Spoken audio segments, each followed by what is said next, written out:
একটা পুরুষ মানুষ অনেক গর্ব করে বলে সে পরিবারের জন্য অর্থ উপার্জন করে নিয়ে আসে। এই জন্যে পরিবারের উপরে তার হক সবচাইতে বেশি।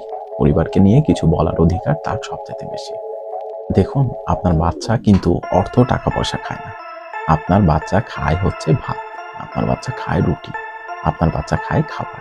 হাজবেন্ডের উপার্জিত অর্থটিকে খাবারে রূপান্তরিত করে ওয়াইফ। দেখুন, আপনার বাচ্চা কিন্তু টাকার উপরে শয় না, আপনার বাচ্চা শয় বিছনাতে। আপনার ওয়াইফ সেই টাকাটাকে বিছনাতে রূপান্তরিত করে।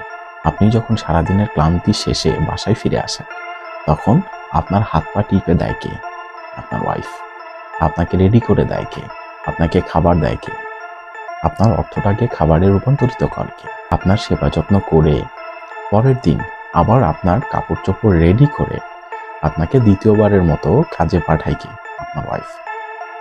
দেখুন, স্বামী এবং স্ত্রী একত্রিত হওয়া ছাড়া কোনো সংসার চলে না। অর্থ উপার্জন করলেই আপনি বলতে পারবেন না যে আপনার হক সবচাইতে বেশি।